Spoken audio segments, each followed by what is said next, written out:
Hi guys, welcome to our channel Telugu audio stories with Maitri. నా ఛానల్ని ఎవరైనా ఫస్ట్ టైం చూస్తున్నట్టయితే తప్పకుండా లైక్ చేయండి, షేర్ చేయండి అండ్ సబ్స్క్రైబ్ చేసుకోండి ఫ్రెండ్స్. అగ్నిసాక్షి ఒక ప్రేమ కథ పార్ట్ 12. ఇక లేట్ చేయకుండా స్టోరీలోకి వెళ్ళిపోదామా ఫ్రెండ్స్. ఫంక్షన్ కంప్లీట్ కావడంతో రూమ్లో రిలాక్స్ అవుతున్నాడు చైతన్య. అన్నగారు అంటూ వచ్చాడు శశి. ఏంట్రా, ఏమైనా కావాలా? కాకా పడుతున్నావు అడిగాడు చైతు. నేను నీకు గుడ్ న్యూస్ చెప్దామని వచ్చాను. నువ్వేమో కాకా అంటున్నావు. పో, నేను అలిగాను అన్నాడు. గుడ్ న్యూస్ ఏంట్రా అని అడిగాడు. నేను చెప్పా అన్నాడు శశి. ఆడపిల్లల ఆలకేంట్రా, చెప్పు ఏంటి విషయం మళ్ళీ అడిగాడు చైతన్య. నాకు 1 వీక్ లీవ్ ఇస్తా అంటే చెప్తా, లేకపోతే చెప్పా అన్నాడు. సరే ఇస్తాలే, చెప్పు ఏంటి విషయం ఇప్పుడు అని అడిగాడు. ఇందాక సుధారాణి గారు వెళ్తుంటే మమ్మీ ఆమెను ఉండమంది. ఆవిడకు ఏదో పని ఉంది అంటే నేను వేదని ఉండమని అడిగాను. ఆవిడ ఓకే అంది అన్నాడు తీయగా శశి. చేతు ఆశ్చర్యంగా, అంటే వేద అనగానే ఇవాళ మన ఇంట్లోనే ఉంటుంది అన్నాడు శశి. ఎక్కడుందిరా తను అంటూ హ్యాపీగా పైకి లేచాడు. పాపం తను వెళ్ళిపోయింది అనుకున్నాడు చైతన్య. కింద మమ్మీ దగ్గర అన్నాడు శశి. కిందికి వెళ్ళేసరికి సరోజిని, గీతిక, మాధవి మాట్లాడుకుంటూ కూర్చున్నారు. వాళ్ళతో జాయిన్ అయ్యాడు తనని వెతుకుతూ చైతు. అంతలో డ్రెస్ చేంజ్ చేసుకొని వచ్చింది వేద. హాయ్ చెప్పింది గీత. వేద నవ్వుతూ తిరిగి విష్ చేసింది. వీళ్ళకి హాఫ్-అన్-అవర్ ముందే పరిచయం అయింది. కొంతమంది ఆడవాళ్ళు బయటికి వెళ్తున్నప్పుడు లోపలికి వస్తున్న గీతకి డాష్ ఇచ్చారు. తను పడబోతుంటే వెనక నుంచి నివేద తనని పడకుండా చేతులు అడ్డుపెట్టి సేవ్ చేసింది. థ్యాంక్స్ అని చెప్పి నవ్వుకొని ఎవరి దారిన వాళ్ళు వెళ్ళిపోయారు. మీరు ఎప్పుడు పరిచయం అయ్యారు? ఆశ్చర్యంగా అడిగాడు చైతు. జస్ట్ ఇప్పుడే బావా. ఇందాక నేను స్లిప్ అయి పడబోతుంటే నిన్ను పడకుండా నన్ను సేవ్ చేసింది. Very sweet girl. I'm Geethika. Yours name అని అడిగింది. నివేద అంది వేద. నైస్ నేమ్ అంది గీతిక. థ్యాంక్ యూ అంటూ నవ్వింది నివేద. నేను ముందే చెప్పాను కదా తనకి ఎవరైనా ఫ్యాన్ అయిపోతారని అన్నాడు చైతు. అంటే ఈ అమ్మాయి అంది గీత. తనే నివేద అన్నాడు చైతు. ఛ, అనవసరంగా పొగిడాను, అది కూడా బావ ముందు అనుకుంది గీత. మన రిలేటివ్స్ అమ్మాయా వదిన? ఎవరి కూతురు అని అడిగింది సరోజిని అర్థం కాక మాధవిని. కాదు, సేవా ట్రస్ట్ బద్రీనాథ్ గారిని పరిచయం చేశాను కదా, ఆయన మేనగోడలు అంది నవ్వుతూ మాధవి. అవునా, చాలా చక్కగా ఉంది. ఇంకా నేను మన బంధువుల అమ్మాయేమో అనుకున్నాను. నిజానికి మన బంధువుల్లో కూడా ఇంత అందంగా ఎవరూ లేరు కదా వదిన అంటుంది సరోజిని నిజాయితీగా. పొంగిపోయాడు చైతన్య. తన నివేదాన్ని అత్త పొగుడుతూ ఉంటే రెప్ప వేయకుండా తనని చూస్తున్నాడు. అది గమనించిన నివేద ఇబ్బందిగా కదిలింది. అవును దేవి, చాలా మంది అమ్మాయిలు వచ్చారు. పెద్దోడికి సరైన అమ్మాయి కనిపిస్తుందేమో అని చూశాను, కానీ ఎవరూ నచ్చలేరు బాధపడింది మాధవి. ఏం కన్నా, నీకు పెళ్లి మీద ఇంట్రెస్ట్ లేదా? అమ్మ బాధపడుతుంటే బాగుందా అని అడిగింది సరోజిని. అలా అని అడుగు దేవి, నేను ఎంత చెప్పినా వినడు కంప్లైంట్ చేసింది మాధవి. ఓ గాడ్, ఇప్పుడు ఒకరు పోయి ఇద్దరు రెడీ అయ్యారు నా బ్రెయిన్ ఫ్రై చేయడానికి. నాకు నిద్ర వస్తుంది. గుడ్ నైట్ గైస్ అంటూ పైకి లేచాడు చైతు. చూసావా దేవి, నేను ఎప్పుడు పెళ్లి గురించి మాట్లాడినా ఇదే రిపీట్ అవుతుంది అంది కొంచెం కోపంగా మాధవి తల్లిని దగ్గరికి తీసుకుంటూ. మామ్, ఇవాళ నీ బర్త్డే, నువ్వు అస్సలు కోపంగా ఉండకూడదు. రేపు ఫ్రెష్గా దీని గురించి మాట్లాడుకుందాం, ఓకేనా అన్నాడు. దాంతో కరిగిపోయింది మాధవి. అమ్మా, సుధారాణి గారు మాట్లాడతారంట అంటూ ఫోన్ తెచ్చి ఇచ్చాడు శశి. చెప్పు సుధా అంది మాధవి ఫోన్లో. ఓహో అలాగా, అయ్యో పర్లేదు, నువ్వు మరి అంతలా చెప్పాలా? సరే అంది. ఇదిగో వేదకి ఇస్తున్నా అంటూ వేద మాట్లాడు అని ఫోనే ఇచ్చింది మాధవి. ఫోన్ తీసుకున్న వేద మాట్లాడుతూ బయటికి వెళ్ళిపోయింది. ఎందుకు ఫోన్ చేసింది మా ఫోన్ సుధారాణి గారు అని అడిగాడు చైతు. ఏం లేదు, వేద ఒంటరిగా పడుకోవడానికి భయం అంట. కొత్త ప్లేస్ కదా, కాస్త మీతో ఉండనివ్వండి నైట్కి అని చెప్పి రిక్వెస్ట్ చేస్తుంది సుధా అని చెప్పింది మాధవి. ఆఫ్టర్నూన్ లంచ్ లేట్ అవ్వడంతో నైట్కి లైట్గా ఫ్రూట్స్ తీసుకున్నారు అందరూ. సరోజిని, గీతిక ఒక రూమ్లో, మాధవి, నివేద ఒక రూమ్లో పడుకున్నారు. ఎర్లీ మార్నింగ్ ఆఫీస్ నుంచి కాల్ రావడంతో తొందరగా లేచాడు చైతు. అటుపై నిద్ర పట్టకపోవడంతో ఫ్రెష్ అయి కిందికి వచ్చాడు. ఎవరూ లేచినట్టు లేరు అనుకొని కాఫీ తనే తాగుదామని కిచెన్ వైపు వెళ్ళాడు. వెళ్తున్న చైతన్యకు సడన్ గా ఒక అద్భుతాన్ని చూస్తున్నట్టుగా ఫ్రీజ్ అయిపోయాడు. పూజ కంప్లీట్ అవ్వడంతో పూజ గది ముందు రంగవల్లి వేస్తూ దీపాలు పెడుతుంది వేద. పరికిణి ఓణిలో దివి నుంచి భువికి దిగి వచ్చిన చందమామలా ఉంది. ఆమె పొడవైన ఎంట్రుకలు ముందుకు పడుతుంటే ఒక చేత్తో వెనక్కి తోస్తూ దీపాలను సరిచేస్తుంది. దీపాల వెలుతురులో ఆమె ఇంకా అందంగా కనిపిస్తూ ఉంది. రెప్ప వేస్తే ఎక్కడ ఆ రూపాన్ని మిస్ అవుతానేమో అన్నట్టుగా తనని చూస్తున్నాడు చైతన్య. అలా చూస్తూ కళ్ళల్లో నింపేసుకున్నాడు తన రూపం. ఎంతసేపు చూశాడో తనకే తెలీదు. తనని ఎవరో చూస్తున్నట్టు అనిపించి వేద తలెత్తి చూసేసరికి చైతన్య తన వైపు చూస్తూ నిలబడ్డాడు. కాసేపు ఇద్దరి కళ్ళు కలుసుకున్నాయి. తన పని పూర్తి కావడంతో పైకి లేచి ఏమైనా కావాలా మీకు అని అడిగింది వేద. కాఫీ జస్ట్ అంతే అనగలిగాడు చైతు. నేను కల్పిస్తాను అంటూ కిచెన్లోకి వెళ్తుంది వేద. కాఫీ కలుపుకొని బయటికి వచ్చిన వేదకి చైతన్య కనిపించడు. రూమ్లో ఉన్నట్టున్నాడు అనుకుని వెళ్ళి డోర్ నాక్ చేస్తుంది. ప్లీజ్ కమిన్ అంటాడు. కాఫీ అంటూ లోపలికి వెళ్ళి ఇస్తుంది తనకు. థ్యాంక్ యూ వేద అంటూ తీసుకుంటాడు. కాఫీ సిప్ చేసి నైస్ కాఫీ అంటాడు చైతన్య. వేద వినిపించుకోకుండా గదంతా ఆశ్చర్యంగా చూస్తూ ఉంటుంది. ఏమైంది వేద అలా చూస్తున్నావు అని అడిగాడు. ఆ, ఇంత పెద్ద రూమా మీది ఆశ్చర్యంగా కళ్ళు పెద్దవి చేసి రూమ్ మొత్తం చూస్తూ అడిగింది. ఆ డోర్ ఏంటి అని ఒకవైపు చూపిస్తూ మళ్ళీ అడిగింది. అది washroom, attach dressing room command. వెళ్ళి చూడు వేద అన్నాడు. థ్యాంక్స్ అని చెప్పి ఆసక్తిగా వెళ్ళి డోర్ తీసి చూస్తుంది వేద. తన వెనకాలే వచ్చి నిలబడ్డాడు చైతన్య. మూడు వైపులా బట్టలకి కబోర్డ్స్, ఒకవైపు పెద్ద మిర్రర్. డ్రెస్సింగ్ టేబుల్ అండ్ మిర్రర్లో చూసుకుంటే తన అందం పెరిగినదేమో అనిపించింది. అంత క్లియర్గా ఉంది. ఏదైనా అనుభవించాలంటే అదృష్టం ఉండాలి అనుకుంది మనసులో. వేద ఇలాంటివి చూడడం ఫస్ట్ టైం కదా. వేద అన్ని ఆశ్చర్యంగా చూస్తూ ఉంటే తనకి చాలా హ్యాపీగా అనిపించింది. అంత రూమ్ అంతా తిరిగి చూసి ఇంటీరియర్ డెకరేషన్ సూపర్గా ఉంది అనుకుంటూ వెళ్ళి బాల్కనీ డోర్ తీసి చూసింది. అటువైపు వెళ్తే మొత్తం ఏరియా కనిపిస్తుంది. చాలా కొత్తగా అనిపించింది. కాసేపు చూసి లోపలికి వచ్చి చాలా బాగుంది మీ రూమ్ అని ఒకటి అడుగుతాను, తప్పుగా అనుకోరు కదా అంటుంది వేద. పర్లేదు చెప్పు వేద, ఏదైనా బాలేదా అంటాడు చైతు. ఆహా, మీ రూమ్ చాలా బాగుంది, కానీ మీ ఒక్కరికే ఇంత పెద్ద రూమ్ అవసరమా అని అడిగింది. అంటే క్వశ్చన్ మార్క్ పెట్టి చూశాడు.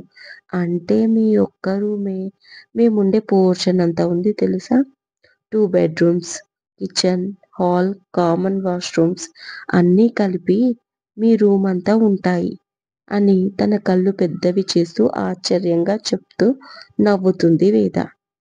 తనని రెప్ప వేయకుండా చూస్తూ, ఎంత అందంగా ఎలా పుట్టావు, నాకోసమేనా అని అనుకుంటాడు మనసులో. ఏంటి చూస్తున్నారు అని అడిగింది. ఏం లేదు, నా ఒక్కడికే కాదు నా వైఫ్కి కూడా ఈ రూమ్ అంటాడు చైతన్య. మీకు ఇంకా పెళ్లి కాలేదు కదా అంటుంది. కాలేదు కదా అంటే కాదు అని ఫిక్స్ అయ్యావా అని అడుగుతాడు డౌట్ఫుల్గా.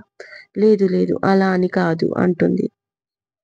మరి నా వైఫ్కి నలుగురు పిల్లలకి అందరికీ ఈ రూమ్ సరిపోవాలి కదా అంటాడు చైతన్య. అమ్మో నలుగురా అంది ఆశ్చర్యంగా నోరు తెరిచి వేద. కష్టమా?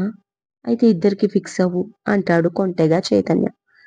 పిల్లల సంగతి అటుంచి పెళ్లి చేసుకోవచ్చుగా. మీ అమ్మగారు చాలా బాధపడుతున్నారు తెలుసా అంది బెడ్ పై కూర్చుంటూ వేద. నచ్చిన అమ్మాయి దొరకాలి వేద, అప్పుడే కదా పెళ్లికి ఓకే అంటాం అన్నాడు ఆమె ఎదురుగా ఉన్న టేబుల్ కి ఆనుకొని తననే చూస్తూ. ఇప్పటి వరకు మీకు నచ్చిన అమ్మాయి కనిపించలేదా డౌట్ఫుల్ గా ఫేస్ పెట్టి అడుగుతుంది వేద. కనిపించింది వేద, కానీ నేను తనకి నచ్చానా లేదా అని డౌట్ గా ఉంది అన్నాడు చైతన్య. మీరు అమ్మాయిలకి నచ్చకపోవడమా? ఛాన్సే లేదు. నిన్న పార్టీలో మీ గురించి ఒక అమ్మాయి ఏం కామెంట్ చేసిందో తెలుసా? నేనైతే షాక్ అయిపోయాను. ఒక అబ్బాయి గురించి ఒక అమ్మాయి ఇలా మాట్లాడుతుందా అని టక్కున ఆగిపోయింది వేద. నవ్వుతూ దగ్గరకొచ్చి ఏం మాట్లాడింది అని అడుగుతాడు. ఏం లేదు అంటూ తడబడుతూ చెప్పింది వేద. ఏయ్ చెప్పు ఏమన్నది ఆ అమ్మాయి నా గురించి అని ఆమె కళ్ళలోకి చూస్తూ అడిగాడు చైతన్య. తను చైతన్య కళ్ళలోకి చూడలేక తడబడుతూ లేచి, ఇక వెళ్తాను నేను అంటూ ముందుకు నడిచింది. వెనక నుంచి చెయ్యి గట్టిగా పట్టుకున్నాడు. ఇప్పుడు చెప్తే కాని వెళ్ళనివ్వను అన్నాడు చైతన్య. నేను వెళ్ళాలి, ఇప్పటికే చాలా సేపు అయింది వచ్చి, ప్లీజ్ అంది వేద. చెప్తావా లేదా అని అడిగాడు.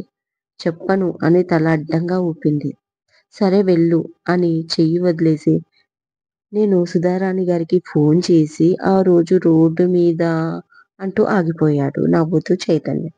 టక్కున ఆగిపోయింది. ఏడుపు ముఖంతో తన వైపు తిరిగి చూస్తూ ఎందుకు అలా చేస్తారు అని అడుగుతుంది వేద అమాయకంగా. ఆ ఫేస్ చూస్తే నవ్వొచ్చింది. మరి చెప్పు అన్నాడు నవ్వుతూ చైతన్య. ఎలా చెప్పాలి అంటూ కాసేపు ఆలోచించి ఇక తప్పదు అనుకొని ఇలా అంది. మిమ్మల్ని గట్టిగా హగ్ చేసుకొని మీ బుగ్గలు రెండు రుద్దేసి మిమ్మల్ని 1 అవర్ నాన్ స్టాప్ గా కిస్ చేయాలి అంటూ ఆగిపోయింది వేద. ఆ అలా అనిపిస్తుందా కొంటెగా నవ్వుతూ చైతన్య అన్నాడు. ఆ అవును అలాగే. ఆ అమ్మాయి మాట పూర్తి కాలేదు వేదకి. సరే మరి మొహమాటం ఎందుకు? కానీ రా మరి నువ్వు చెప్పినట్టే చేద్దాం అన్నాడు అమాయకంగా ఫేస్ పెట్టి రెండు చేతులు చాచుతూ చైతన్య.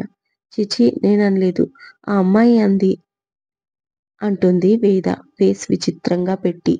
నాకు మాత్రం నువ్వే కదా చెప్పావు రమ్మంటుంటే అంటూ పట్టుకుపోయాడు. దొరకకుండా పారిపోతూ అంది వేద. మీరు పైకి కనిపించేంత మంచివారు కాదు, చాలా చెడ్డవారు అని. డోర్ బయటికి వచ్చి చూశాడు. నవ్వుతూ తను ఎప్పుడో కిందికి వెళ్ళిపోయింది. ఆఫీస్ నుంచి కాల్ రావడంతో బయలుదేరాడు చైతు. కిందికి రాగానే కన్నయ్య ఆఫీస్కి వెళ్తున్నావా అంది సరోజిని. అవునత్తా కొంచెం అర్జెంట్ వర్క్ ఉంది. గీత ఏది అన్నాడు క్యాజువల్ గా.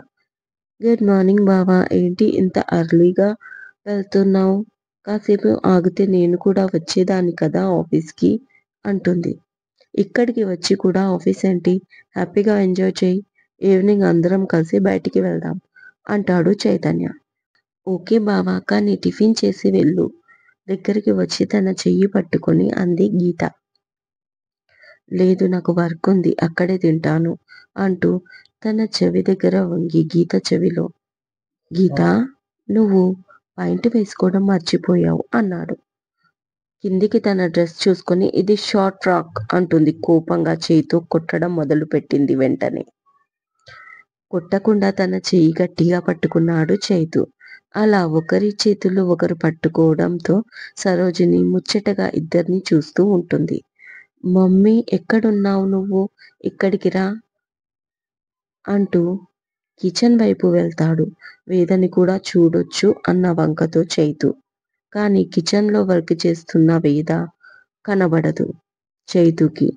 మాధవి ఎదురు వచ్చింది. ఏంటి కన్నా టిఫిన్ చేయకుండానే వెళ్తున్నావా అంటూ డైనింగ్ టేబుల్ సర్దుతూ అంది. తనకి వేద సహాయం చేస్తుంది. వర్క్ ఉంది వెళ్ళాలి మామ్ అంటాడు. అప్పుడే కిచెన్ నుంచి వేద బయటికి వస్తూ కనిపిస్తుంది. తనని చూస్తూ, ఏంటి మమ్మీ ఇవాళ ఇంత అందంగా ఉన్నావు అంటాడు కొంటెగా వేదని చూస్తూ. తననే టీజ్ చేస్తున్నాడు అని అర్థమై వేదకి కోపం వచ్చి తనని చూస్తుంది కోపంగా. ఏంటి కన్నా ఎందుకో కాకపడుతున్నావు అంటుంది మాధవి. సరోజిని గీత నవ్వుకుంటారు వాళ్ళ మాటలు విని. లేదు మమ్మీ నిజంగానే ముద్దొస్తున్నావు అంటూ తల్లి బుగ్గ మీద ముద్దు పెట్టుకుంటాడు చైతు. తల్లి మీద ప్రేమ ఎక్కువైనా అవసరం మీద ఫారెన్ కి వెళ్ళాలి అని చెప్పడానికి ఇలా చేయడం అలవాటు. అలా చేస్తున్నప్పుడు వేదని చూస్తాడు కావాలని. తను ఇబ్బంది పడుతుంది. అది చూసి నవ్వుకుంటాడు. అప్పుడే వచ్చిన శశి వీళ్ళ ప్రేమని చూసి కుళ్ళుకుంటూ, అంటే పోయిన వారం బాలేదా, మొన్న బాలేదా, నిన్న పార్టీలో అంత అందంగా రెడీ అయింది అమ్మ, అప్పుడు బాలేదా, విచిత్రంగా ఫేస్ పెట్టి అడుగుతాడు. మాధవి చైతు ఎప్పుడైనా దగ్గరగా ఉంటే కుళ్ళుకుంటాడు శశి. ఆ విషయం అర్థమై ఇద్దరు నవ్వుకుంటారు. అమ్మా, నువ్వు ఈ వారమే కాదు వచ్చే వారం కూడా అందంగా ఉంటావు అని మాధవికి చెప్పి, ఎలా ఉంది, ఇది నా కాంప్లిమెంట్ అని చైతన్యకి సవాల్ విసురుతాడు శశి. ఏడ్చినట్టు ఉంది నీ కాంప్లిమెంట్ అంటూ వేదని చూపిస్తాడు. అర్థం చేసుకోరా అని చైతు. అప్పుడు బల్బు వెలిగింది శశికి. సారీ భయ్యా అంటాడు కళ్ళతో. ఏదో కవర్ చేయాలి అని. ఎందుకమ్మా డౌటు, నీ కొడుకులు కాంప్లిమెంట్ ఇచ్చినప్పుడు తీసుకోవాలి కానీ కాక ఈక అనకూడదు అంటాడు శశి. ఏంటి వదినా వీళ్ళిద్దరు తోడు దొంగల్లా ఉన్నారు, నీ వైపు మాట్లాడుతున్నట్టే మాట్లాడి చైతన్యతో చేతులు కలుపుతున్నాడు అంది సరోజిని. ఎంత అమ్మా మమ్మీ అని నా చుట్టూ తిరిగినా ఇద్దరు మాట ఒకటే దేవి, నన్ను పిచ్చిదాన్ని చేస్తారు ఇద్దరు కలిసి వాపోయింది మాధవి. నేను చూశాను శశి బావ చైతన్య బావకి ఏదో సైగ చేశాడు అంది గీత. ఇలాంటివి బాగానే చూస్తావు నువ్వు, ఫస్ట్ పాయింట్ వేసుకోలేదు అది చూసుకో అంటాడు శశి. అది విని చైతు గట్టిగా నవ్వుతాడు. తనతో పాటు అందరూ నవ్వారు. దాంతో కోపం వచ్చి నేను టిఫిన్ చేయను అంటూ అలిగి కూర్చుంది గీతిక. చూడు అలిగి కూర్చుంది గీత, ఏం చేస్తావో తెలీదు, అది టిఫిన్ చేయాలి అంది మాధవి కొడుకులిద్దరిని. నాకు అలక తీర్చే టైం లేదు కానీ ఈవినింగ్ తొందరగా వచ్చి బయటికి వెళ్దాం అనుకున్నా. ఇలా అలిగే వాళ్ళని అయితే నేను బయటికి తీసుకెళ్ళను, సారీ అంటాడు చైతన్య రివర్స్ గేర్ వేసినట్టు. ఓకే ఓకే బావా నేను టిఫిన్ చేస్తాను, నువ్వు ఈవినింగ్ త్వరగా రావా ప్లీజ్ అంది గీతిక ముద్దుగా. ఓకే అందరూ రెడీగా ఉండండి బాయ్ మమ్మీ అంటూ వేద వైపు చూసి తను కూడా నవ్వుతూ నించుంది. హ్యాపీగా అనిపించింది చైతన్యకి. ఇక బయటికి నడిచాడు. ఆఫీస్కి వెళ్ళాడు అన్న మాటే కానీ ప్రతి క్షణం వేద గుర్తొస్తుంది చైతన్యకి. తన రూపం కళ్ళను వదిలి వెళ్ళడం లేదు. ఎంతసేపు వర్క్ బిజీ అయినా ఒక క్షణం తన రూపం కళ్ళల్లో కనిపిస్తుంది. ఏ మాయ చేశావే అనుకోకుండా ఉండలేకపోయాడు చైతన్య. ఎప్పుడెప్పుడు ఈవినింగ్ అవుతుందా అని ఎదురు చూస్తున్నాడు వేద కోసం ఆ రోజు. ఇక ఈవినింగ్ హుషారుగా ఇంటికి వచ్చాడు చైతన్య. శశి డైరెక్ట్ గా వస్తాను అనడంతో అందరూ రెడీ అవ్వండి అంటూ పైకి వెళ్తూ గంగా వేదెక్కడా అని అడిగాడు చైతన్య. మధ్యాహ్నం సుధారాణి గారు వచ్చి తీసుకెళ్లారు అని చెప్పింది. ఇదండి ఇవాళటి ఎపిసోడ్. ఈ ఎపిసోడ్ మీకు నచ్చినట్టు అయితే తప్పకుండా లైక్ చేయండి, షేర్ చేయండి అండ్ సబ్స్క్రైబ్ చేసుకోండి ఫ్రెండ్స్. మరొక మంచి ఎపిసోడ్తో మీ ముందు ఉంటాను. మైత్రి.